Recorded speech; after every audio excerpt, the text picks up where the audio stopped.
Hey, Toga, thank you for coming in today. And you've got this marvelous background. You've done so much. So we're going to mine some of that. And, it's just great that you're going to share your insights with my audience. Great. Pleasure to be here. Thanks for the invitation, Stefan. So one of the things I'm curious about, you got this marvelous career contribution and doing so much. What are, two or three inflection points in your life that made this wonderful person you are today? And it could have been when you were 3 or 5, when you were in college, or it could have been somebody in your family, outside your family. It could have been something, job wise, education wise, etc. But there's got to be these three things that, or maybe there's more, but let's like it's three you consider really game changers for you. Yeah, when I reflect and look back, there's a couple of things that I think stands out for me at least. One, I always say I started working at a really early age. Ever since I was like 14, every summer, I remember a bunch of friends going off to their summer houses and things of that nature, and my family operated restaurants in different touristic towns in Turkey. So it was summertime and work time for me. But retrospectively, I thought that gave me a tremendous opportunity at an early age to get to understand how the real world works and get to know a diverse set of individuals, and but also really understand how a business is operated and what are some of the fundamentals around that. So I would cite that maybe as one. Collectively, all of those summer experiences as a working family member in the family businesses. Then I think maybe the second one is around the time that I left my home country, which is Turkey, and came to US for grad school. And that was an interesting story because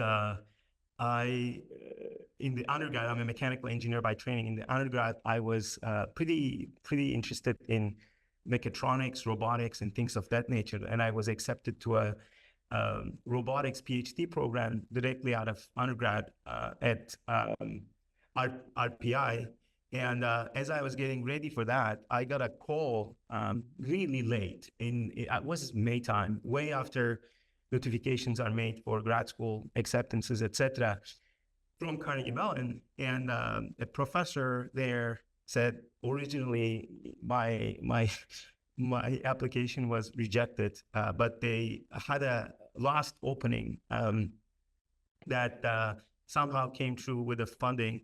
And I was apparently the borderline student that didn't make, the threshold line for somehow. And then he did ask me, would you be interested in a master's program? Because we cannot take you directly into PhD at Carnegie Mellon in artificial intelligence. And I said, absolutely, that sounds delightful. I would love to do that. Of course, after we hang up, there was a moment of celebration and whatnot. And then it dawned on me, of course, at that time, this is 99, I had heard of artificial intelligence, but I knew nothing about the details of artificial intelligence. So it was sort of an interesting starting point of my career journey, if you will. And then everything, I mean, if I think about from 99 to now 2024, we've come a long way. I think it's fair to say when it comes to AI and its implications and impact in the society in the world. So that's probably another kind of a really interesting turning point for me. And then the last one, I would say probably my tenure at PARC, and primarily the last 4 years at PARC, Palo Alto Research Center, formerly known as Xerox PARC, because it was a truly unique organization with a story, history, and all of that stuff, but primarily with a very, I think, unique business model in technology commercialization. And it sort of amplified what I always knew, where my drive comes from and whatnot too, was basically not only, inventing things and discovering new things, but really thinking hard about how to bring them to commercial reality. So those 4 years really honed in, my kind of thinking about that to completely amplify the way I felt about sort of deep tech and science and technology, if you will. So those would be the 1, 2, 3.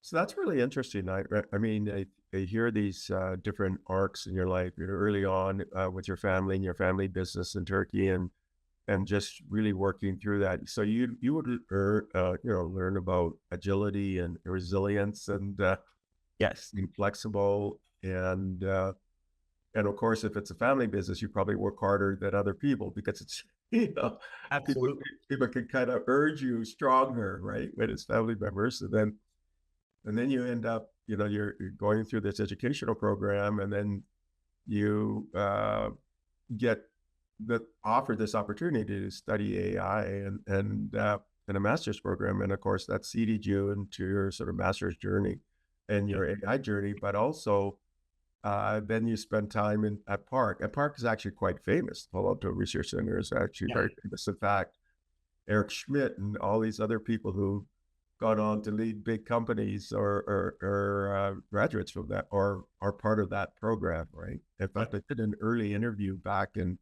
I think it was 1999, maybe 2000, with Eric Schmidt at that time when he was the chairman of Nobel. So that's interesting. And then, of course, that's a great environment for building networks. And again, it's kind of very innovation, entrepreneurships sort of oriented. So from that journey, then how did you get into, okay, I'm going to do a startup? Or can you talk about that startup journey, the startups that you've done and things like that? So I think, as I mentioned, PARC cemented in me an operating model was, we don't do technology for technology's sake. We don't do science for science sake, but we do that to create positive impact in the world via, commercialization of emerging science and technology. So that was kind of I think the mission, if you will, at the highest level. And then, but it came with some, I think, complexities and constraints, just the way, PARC was structured. It was a wholly owned subsidiary under Xerox. It had a certain level of capitalization capacity and whatnot too. But gradually, we launched in a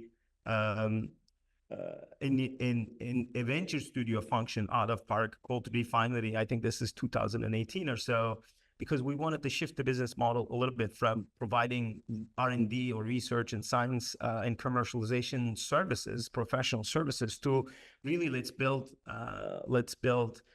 new ventures that are fueled by the discoveries and the new science and deep tech that comes out of PARC. And that sort of started the more entrepreneurial venture building journey for me as well. A handful of companies came out of that. We did also additional spin-offs, venture-backed companies for some of the areas that came out of PARC as well. We did it in autonomous driving, some sensing technology. We created an advanced manufacturing capability that started as a defense department project, and we started seeding companies in enterprise AI, in IoT, in 3D and digital manufacturing, some in clean tech, and then they kind of all came together. Then from PARC, I moved to HP. I was the CTO at HP for about a little over 2 years, and there part of my responsibility was to work with another colleague of mine in the corporate incubation function, very similarly in a different corporate setting. It was all about creating new businesses. And in that case, it was outside of the core market of HP. It was in cybersecurity, a little bit medical devices and life sciences, again in 3D and digital manufacturing. So all of that gave me a lot of perspective and insights into, how to think about business creation, how to think about the unit economics of business creation, how to do that more capital efficient way, how to do that in a in a systematic, repeatable, disciplined way. And all of those experiences culminated into what I'm doing right now with my current company, Leap AI, which is a venture studio. It's not an internal venture studio. Doesn't have any we have corporate partners, but it's not part of any corporation per se.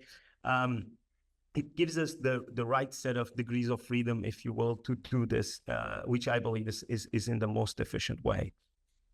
So let's kind of mine that a little bit more. So at PARC, you decide that you need another way to kind of proliferate the innovation, and you do a venture studio function within PARC, and you had some spinoffs out of that and so on. So what did you look for in terms of, this is something that we're going to put a little bit more energy into a venture studio, and then maybe you can describe their version of a venture studio, and then how that kind of changed with corporate innovation as CTO of HP, and then how that differs, or what are the similarities with your current venture studio. So what did that venture studio look like? And the audience, many of them may not even know what a venture studio is. So yeah, maybe I'll start, Stefan, with giving kind of a short description of what a venture studio is, and then we can talk about the different models. So the simplest explanation of a venture studio is you can think of it as a startup factory. So it's a core team of individuals coming together. It doesn't need to be too big, anywhere from, a few to 15, 20 people. They need to have a unique blend of entrepreneurial experiences. Of course, they need to be technologies, technology strategies, business strategies, user design, market, IP, and bringing all of these, of course, vertical and subject matter expertise in the industry that you operate in. You bring these core set of individuals, and the main mission of those individuals is to look at a business opportunity, a business idea, and to validate that faster, deeper, and better than any other team. Essentially, that's what a venture studio does.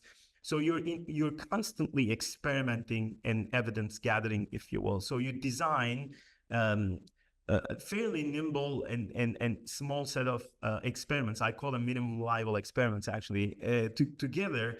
And then each of them essentially goes off and looks for a certain type of information and evidence out in the world, right? And you bring all of that together.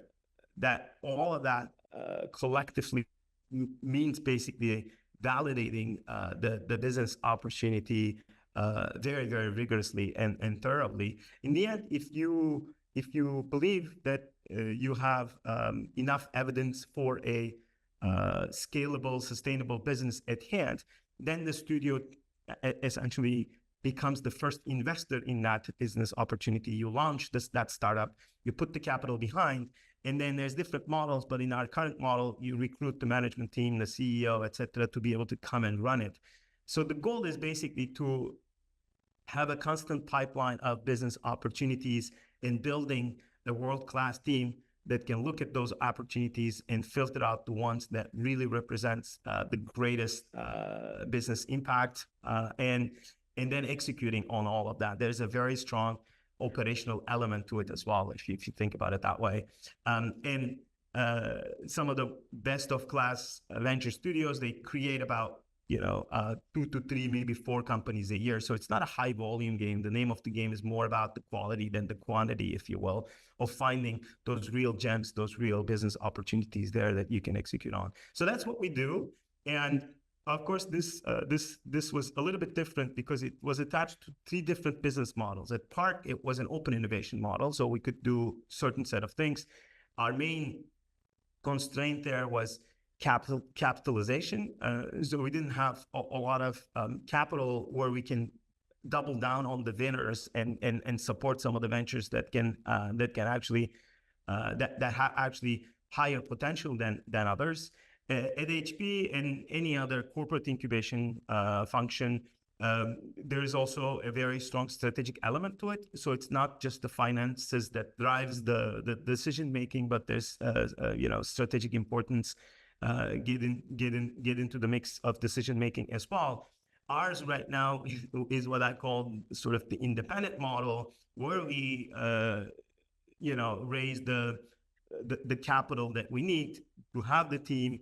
There is no, there's no specific attachment to any particular strategic angle per se. And we do have the capital capacity to then not only seed these, but also continue to support the ones that we believe are the most promising ventures coming out of the studio. So that's interesting. So at PARC, you called it an open innovation program. So again, the audience may not understand what open innovation means. So can you define that? Yeah, of course. My pleasure. So open innovation is essentially a term that was coined by Professor Henry Chesbrough out of Berkeley MBA school. And it basically means, there's two ways to do innovation in a closed ecosystem, meaning you're the company, you have all the engineers and the scientists and the commercial business talent to essentially take something, an opportunity from idea to value or to launch, or you can actually invite others into that journey to come and participate. That others may be invited in at the idea stage. You may take someone else's IP and know-how. It may be a talent that you need during scale up or during building demos or prototypes of the product. But the main idea is that in an open ecosystem, to an innovation journey, there are multiple participants that are not necessarily belonging to the same entity or the organization. So in PARC's business model was essentially sitting at the epicenter of an innovation ecosystem, and then helping a lot of the external entities in their strategic innovation initiatives. That some of that was research funding government agencies. It was doing research for the likes of DARPA and NIH and Department of Transportation and ARPA-E in different sectors, etc.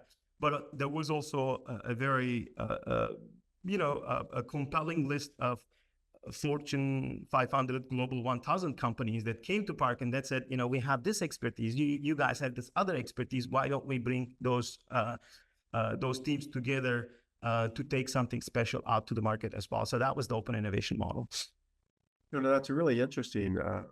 I spent some time with Mauricio Vecchione, who's now at the TBCY Institute of Biomedical Innovation, where he's the chief innovation officer, and I'm also on the leadership board of the TBCY Institute. But we're a venture studio. Basically, we're looking for IP around the world, and then if we think that's really interesting and unique, then we'll help sort of incubate it within the TBCY Institute research facilities, and where there's all sorts of equipment that there's no way they would have access to and resources, and then we continue to see how that will develop. And if it develops, then we'll build more teams around that original research, and then we'll spin that off into like a company. Yeah. And then because we're can do all the early funding, then it kind of de-risks. And then later on, we'll maybe invite co-investors in, like venture capital and others, and it'll reach out to our network to scale it. So that's kind of interesting. But the interesting thing about Mauricio is he ran Gates's Global Good Lab. Mm-hmm. And I actually spent some time at that lab. Took a visit, and they had an interesting idea where they would actually take not necessarily existing IP, they would just brainstorm an idea. And then they would say, who are the top people in the world that we will fund to kind of take it further? Yeah. And they would literally then build it from scratch and prototype it, and even to this sort of pre-commercial optimization. And then they'll say, you know what, now we're going to take it out to our network of whoever wants to take it on and scale it. So the thing that was fascinating there is they showed me this warehouse, and this warehouse was like the size of a Boeing manufacturing plant. And what they did is when they came up with an idea, you could actually cherry pick within this kind of facility of the components you needed to build some kind of prototype. Yeah. And they showed me this room where they had a microscope, a special kind of microscope. It was like the size of a room, and they shrunk it down to a coffee pot. And they were showing me the optimization kind of program. So it's interesting what you're doing, because I could see these kind of different models, but at HP, you were CTO, and in fact, one of your colleagues became, like a partner, managing partner at BlackRock. Are you familiar with them at all, or? What's the name? Which You one? know what? I can't. Nothing rings a bell immediately on that one. But I know BlackRock leadership have participated in a number of HP executive leadership team events and things of that nature as well. But I wanted to reflect on a couple of things you touched upon because I think it's really interesting what you described. So when I said Kafir, I just recalled the name. Kafir. No, that I don't know. When I said earlier, venture studios is all about unit economics of venture building. The example that you gave is an example of how that actually is embodied, right? Because I'll give you another example. When I was at PARC was owned by Xerox, and I was also the global head of research for Xerox Corporation. So we had a lab also in Toronto, which was very specifically focusing on material science and chemical processes and things of that nature. So they had a pilot plant facility, which really helped with new material processing and process invention, if you will, right? So you don't know how you come up with a completely new material. You don't know how to build it in, sort of early minimal quantities. And then from that, you have to take it to X number of kilos. And then, you can go to mass production after that, if you will. But somebody needs to sort of experiment enough with those processes to nail it down, take it to a point. It's a recipe that you can use for scale up. So that became an innovation hub as well, because like the example that you were giving, we took full advantage of that, making it an attractive hardware test bed, if you will, for the Canadian startups that are in the material space, because individual startups won't have the capital needed to be able to each build a pilot facility of that nature to actually, fine tune and perfect their production recipes. But if you have a shared infrastructure, you can offer that up to more than one entity. And again, that comes down to the unit economics of how you build each of those ventures. It makes it much more capital efficient. That's the same principle. We have the same at Leap AI as well, our current studio, where we have a technology platforms actually that are different, that are based on different generative AI capabilities. But the beauty of the platform is that it can be reconfigured and re-architected in different ways if you want to address a particular use case and an application problem. So each time you build a new venture, you actually have economics in your favor, because you don't have to start everything from scratch, if you will. So that was one thing I think it was interesting in what you said. The other quick thing is risk management. Again, for those who are not very familiar with the studio model, it's one of its main value proposition is early stage risk management, because you're asking all these questions before you even launch a company and business out of it. So in other words, you're doing a lot of the hard work up front, which gets the risk to an at least, if not quantified, but also an understood level for you to then take on the business adventure after that. Yeah, I mean the venture studio model, as you describe it, definitely de-risks, because really other people are taking all the risk when capital comes in later. It's right. Because all of the experimenting and sort of piloting and sort of reimagining to make this thing work and making sure you have this kind of product market fit or problem solution aspect correct. A lot of it happens early on, right? And somebody else is basically absorbing all of that risk, which is what you're doing.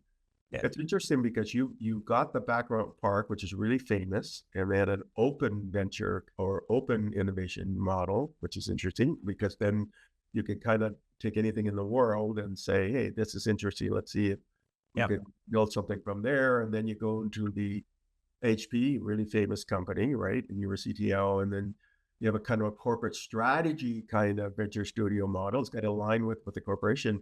is trying to do as well. But then you can continue to take ideas and infiltrate and so on. And then of course you have your current model where you're open to anything in the world that looks really interesting, and you're thinking, okay, I'm going to make a bet. I'm going to see if we can percolate this thing internally here. So then the question is, based on all of this experience you have, what makes a winner? Like, what are the qualities in some particular IP or idea where you think, you know what, I think this is unique enough that I want to put some time and resources and do some de-risking here, because that's your time, that's your resources, right? So you're taking Yeah. you're taking all the early risk, right? So Yeah. so what are the things you're looking for in that idea? Or if it's a person, what are you looking for in that person? And then later, once you've got something that's more mature, and maybe there is already something that's a little bit mature when you put it into your at your studio, what are the qualities in the team that you're looking for?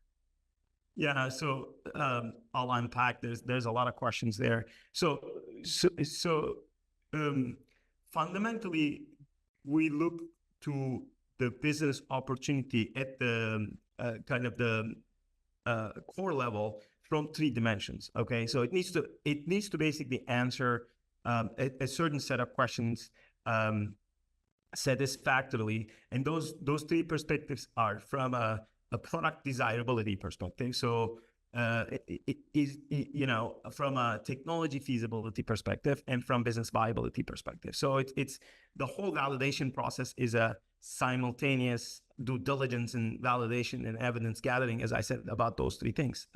Roughly, it is basically, do we have a pain point?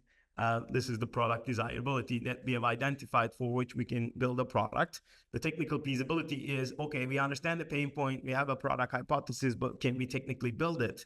And then the business viability roughly is, well, we understand the pain point, we can get there technologically, but is that something that's going to make money out of it, right? And you bring all of those elements together. We have a 5-stage process in which we peel the onion, you know, more and more, if you will, at each stage to go deeper in those three dimensions to answer those questions. But beyond that, there is a couple of other things where we want to make sure that is attached to each of the business opportunities or venture candidates, as we call them. One is the timing fit. And this goes back to PARC. You can sort of think about it. The PARC is essentially filled with technologies and early prototypes that were way ahead of their time. You know, if you think about that are in some of the early inventions there with the tablet networks and things like that, never been fully productized because of the timing fit issue. The second thing that we look at is whether there's a structural impediment that may prevent something from really kind of being unleashed, if you will. So those are kind of guides us in where to play. Then in terms of individual ideas, there is two things. One is the fairly sort of, I think, common 10x feature. You know, can we articulate something, some differentiation? It doesn't need to be always technology driven, but a quality that increases the desirability of the product with a 10x feature of some sort. And then we always ask the question about the moat. You know, what's our moat? What's our differentiation? Why do we believe ourselves that we're in this that gives us something, an angle that would be differentiating in nature? So besides the sort of three-dimensional validation, we want to make sure that some of those other meta elements are there. And then you touched upon something really important. In our business, the EIR or the founder entrepreneur that's going to come in and run that business, and the fit of that EIR with the idea and the opportunity is also extremely important. There's a lot of chemistry that needs to be there. So I call this the founder market fit, if you will. So that's another thing that we look into, that to make sure that there's a great founder market fit that will enable us to execute and pivot. Because one of the hardest things about the studio model is you get an opportunity to a certain level, then you have to invite someone else in and rely on that person to go off and execute. And you, in some sense, you're graduating your kids to college, and then you want to make sure that they are equipped to be successful in the next chapter of that journey. So that's another thing that we'll look into. And then final part of your question, as a leader, the culture that we want to build in the studio. First of all, we're all highly technical. Most, if not all of us, have advanced degrees, MBAs, PhDs, etc. But we're very entrepreneurially spirited scientists, if you will, collectively and individually. So that's almost a requirement to be successful in a studio environment, because while it is highly structured, it is highly uncertain at the same time as well, because it's all about fact finding, evidence finding, and navigating in an uncertain world. So that's one requirement, I think I would say. The other one is inquisitive and intellectually curious mind, or intellectual curiosity, if you wanna call it that, because I always tell the existing team members, our leadership team, new recruits, our role as the studio core team is not to know what the answers are, but to ask the right questions all the time. So it's very important that you have this natural, inquisitive, curious mindset, looking at problems and perspectives. And then I think the last one that I mentioned for the team and the culture would be you also need to have a certain sense of humility to do this. Again, it's not about being right or knowing the answers and whatnot too, but you just let your experiences, your expertise, but also a lot of the evidence guide you to the right set of answers in that, and that takes a lot of collaboration. It takes a lot of humility to make it work appropriately. There's this kind of abiding theme that came out, a couple of decades ago, and about, work-life balance. And, from my experience with startups that really do well and succeed, initially there's no work-life balance. Initially, there's what? There is no work-life balance. Really, you have to. For sure. And the startup has to be a priority in many respects, and you do what you have to do. And that could be working weekends and 100-hour weeks and staying up all night if you have to, because you have a problem, you have to address it, right? You can't. 100%. Yeah, and I see that in some of these 100X kind of engineers that I meet sometimes, or, I've engaged with Jeff Dean. I've interviewed him. I got to know him a little bit. And I could see that sort of tenacity there. He's nice. He's really just a nice person to engage with, very inclusive. But you could tell that there's this kind of passion and commitment, and he will wrestle a problem until it's solved, right? And he's done, right? And so what are your views on that? Let's say I'm an alpha generation. I think I'm going to be an entrepreneur, but I want a 35-hour week, and I want to make sure I can go and do my holidays, and I'm not going to break them. And do you think, to be frank, do you think that will work? Or I maybe I'm a little bit old school on this one. I think it's not very likely to work, to be honest with you, because like you said, that oftentimes the difference between success and failure comes down to the grit and the resilience, and that sort of putting that extra work in when it's needed. So that's absolutely part of the winning formula and the recipe in the entrepreneurial world. And we have, in our core team, we have collectively launched more than 40 ventures among the leadership team there. We have double-digit exits and things like that. And I know, my co-founders, they had to operate another venture studio from which multiple companies have been launched. So collectively, we bring experiences from 3 or 4 different studios or corporate incubation functions from before. So you have to make some tough choices, replace leadership teams and things of that, pivot on the product side. So you need that sort of grit, resilience, hard work, but also the ability to make hard decisions when you need to make those hard decisions as well. So in that sense, it's not a 35-hour a week type of undertaking, if you will. So, you're surveying the marketplace, you're looking at interesting ideas, you're thinking, hey, I'm going to put this into my venture studio. And that's a very intimate kind of relationship. They basically become like a family to you because you're so working with them. In essence, you're co-founders, right? We are. And when you look at a piece of IP or something that looks really interesting that you want to bake into your family cake here for a successful startup, and there's a decision, yes or no, how is that decision handled? Is it you got to all agree or you don't agree? If you don't agree, how do you manage the decision when you just don't proceed? It's got to be consensus, or how do you make that decision? Great question. So there's a governance model essentially that I mentioned that manages the 5-stage venture validation process, and the level of consensus and the level of sort of agreement and alignment changes in the stages of that. So in stage 1 or the level 1, when we first start,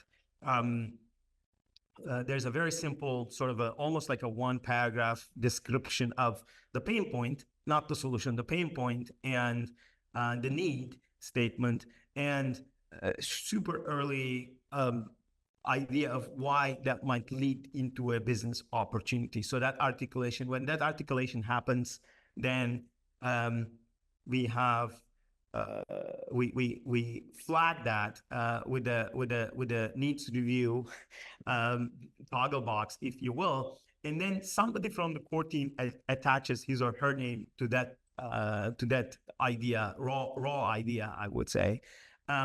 And then we periodically have review meetings. We look at everything that's in level 1, if you will, and then we do some prioritization with our investment committee, which is five of us. The leadership team of the studio kind of looks at that, and we have 3 external advisors that sometimes participate in some of these as well. And we decide how to dedicate resources into those ideas collectively on that. If you go to the next level, then there's a new set of questions, but roughly in level 2, you have to pin down a venture hypothesis, like what would the business be at a very high level. Then you go to level 3, it's all about the product and the MVP hypothesis. And in level 4, everything gets in.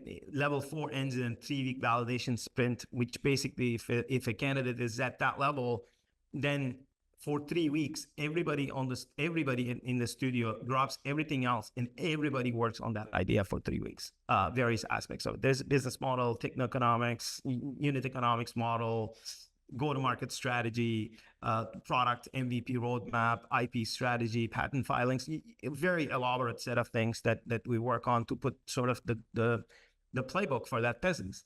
And then end of that 4th level, there is the champion of that venture candidate, brings it to the investment committee of 5 plus our advisors, and then presents the opportunity and makes a recommendation. Then there's a deliberation around that, which culminates into let's promote this to level 5, which basically means we made a decision to launch that venture.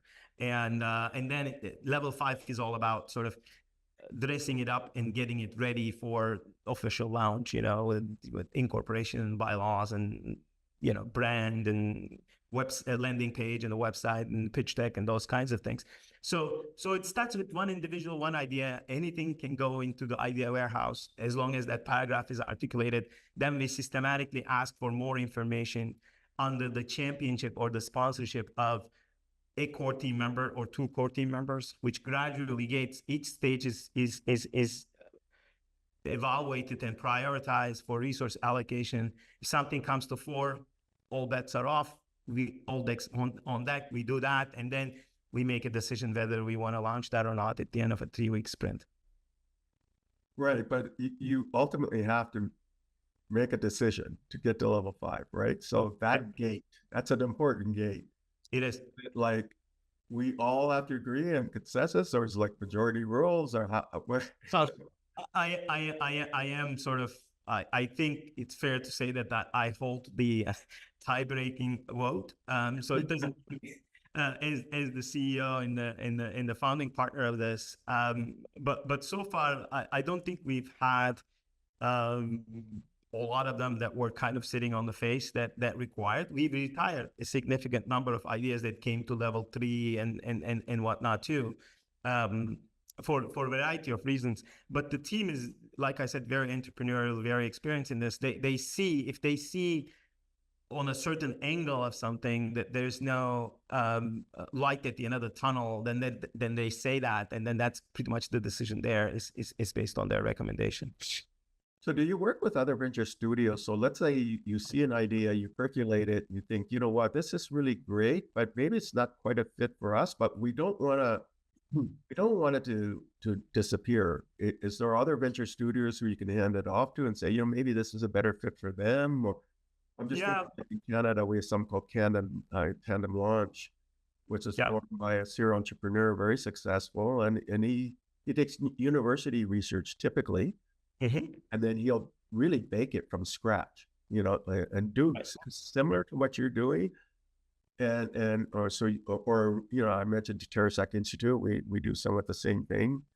Do you work with other venture studios and kind of pollinate each other? Or?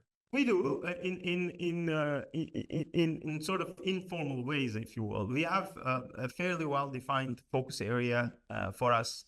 So we are operating at the intersection of generative AI and healthcare and biotech. So everything that we look at is at that intersection, if you will. But occasionally, you know, we got ideas around maybe other industries, other sectors, or other subsegments of healthcare, digital health, and biotech that we may not be interested in. We also belong to a number of studio founders, organizations, and things like that, where, you know, oh, I know there's a venture studio out of UK or Dubai that works on clean tech or financial services. So if something like that comes along, then we have the informal channels to essentially, if you believe in that, make those connections and whatnot too. So now, yes, you mentioned you're in generative AI, you know, kind of biotech, healthcare, health tech, and so on. And in level 5, then you're going to have some scaling. You own partners that are corporations or marketplaces that will do business. You know, you could do business development with. I'm just thinking off the top of my head, just brainstorm. I could think of a bunch of ones that I should do an introduction to, where I think you'd be a great feeder for them, and they're global enterprises, right? So they can definitely scale what you got, and of course your value is that you're de-risking. You're taking all the initial risk away because you're doing it, right? You're doing all of the kind of due diligence, by more than that, you're living the dream with these founders to make sure it's going to work and make sure there's not only problem solution, but product market, and there's a great revenue model, and you get some early evidence and things like that. So you're going to look after all of those elements, and you bake that all into how you're thinking to make sure that you're going to get a more positive outcome. And I know venture studios have a much higher success rate than typically kinds of investment vehicles, right? Because you're there from the very beginning. And you want it to succeed, because it's not you're putting so much time in, you're not in a position where you don't want it to succeed. So you got to be careful as you go through all these steps, right? So what's your market development strategy? Are you got a lot of corporations and conglomerates and big tech you're working with pretty closely? Yeah, we do. And you're absolutely right. I think one of the, there's a lot of evidence and data around the success rate of a venture studio graduated a venture versus traditionally venture backed, and the unicorn rates and the acquisition IPO rates, et cetera, are significantly higher, and they're way faster as well. Just because you're doing a lot of the hard work up front, you can kind of supercharge and fast track some of these ventures way faster than otherwise. In terms of market development, we have primarily maybe 4 different types of partners that is critical for our business success, right? So one is corporations, of course, large companies that, depending on the venture, depending on the idea, we put some of these things in front of them early on. We engage with them, big pharma and some healthcare on the provider side, or the buyer side, et cetera, that we're constantly, one of our core team members, her role is 100% full-time on partnership development and alliances development for that reason. The second one is, and that's where the big pharma and the providers and buyers and big companies come into play. The second one is what I call the technology partners. We're doing generative AI, so from silicon all the way up to the cloud, the application layer. Of course, the usual suspects of the big tech companies are pretty critical for our success as well. So there's technology partners, but then there's 2 others. One is academic. We are academic and clinical. In this case, we're connected to multiple institutions for that reason, for primarily 2 purposes: either for kind of IP collaboration, if you will, taking something that they have, we have multiple conversations like that, and then helping them sort of on the commercial angle of it, if you will, the validation and everything I talked about, but also from a clinical perspective. So especially on the biotech side, some of these new Gen AI-based ideas, you need to also establish the clinical evidence that what you can do in silico essentially works in real life and from a clinical outcomes and perspective. So we do that. And then the last partner category is our capital partners. And that's mostly the other, venture funds, other venture capital organizations and whatnot too, because ultimately when we graduate something, it would need further capital, similar to the examples that you were giving, Stefan. So we have a network of venture capital firms that we're connected to, where we help our companies and our EIRs to raise the capital that they need in the longer run. I realize we get to so many different areas. I wish we had 2 hours. Unfortunately, I have like yourself, we're so fully scheduled. I got a meeting coming up. Yep. Another interview, so I've got to end this. I wish we could have continued this discussion, because we could then go into this market development stuff. And especially, I just did an interview with Celian Frank, who heads up the health and life sciences part of Microsoft for startups. And she described the Pegasus program, which is their unicorn builder, which is, they don't publicize it, but she went public with my interview, where if you put your startups into their Microsoft for startups, and then you can get $350,000 worth of business cloud credit. Yeah. And then they're constantly watching for those they think are going to take off. And then you get into their Pegasus program, which is their unicorn builder, where they think that you've got a chance of being a unicorn. Yeah.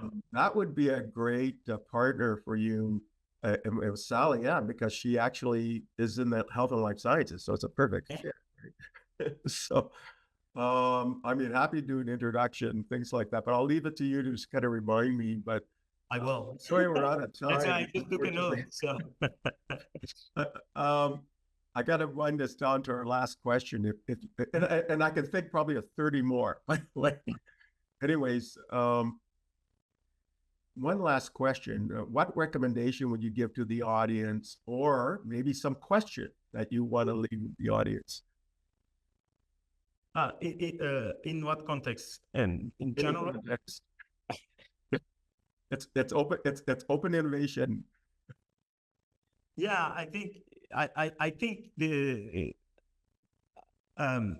I'll share one of my sort of maybe insights, having been in the tech and innovation world in 20 plus years and whatnot. I always I always object to this sort of light bulb moment of depiction of innovation, right? So you're taking a shower in the morning or whatever, you come up with an idea, and it's a brilliant idea, and that's sort of 95% of the way you're there with that brilliant idea. When you live in it, you soon realize no matter how brilliant the idea itself is and how differentiated and whatnot, that's maybe 5, maybe 10% of the entire journey. It's the innovation requires new ideas, new ways of thinking, creativity, and all of those things is absolutely paramount to be successful. But maybe more so than that, it requires a lot of discipline and the grit and the hard work and execution and operational capability to make it a success. So I occasionally get invited to, kind of my alma maters and whatnot, to give seminars to the up and coming mechanical engineering, computer science graduate or undergraduate students. That's always one of the things that I share with them, which I'm also sharing with your audience, is beware of what it takes. And there's nothing that replaces the grit and the resilience and the hard work and the discipline that you need to have to be able to execute on whatever you're executing on.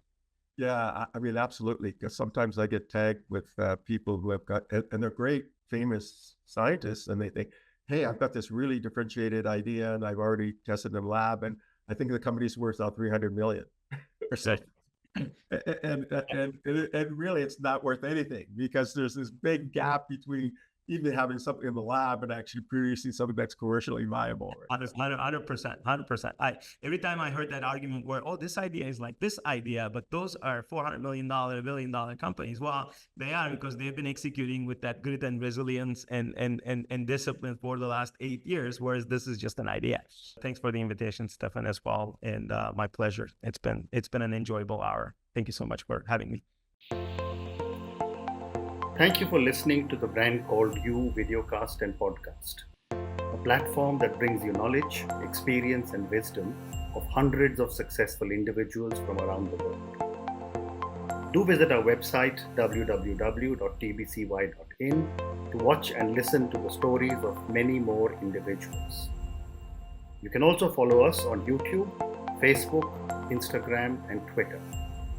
Just search for the Brand Called You.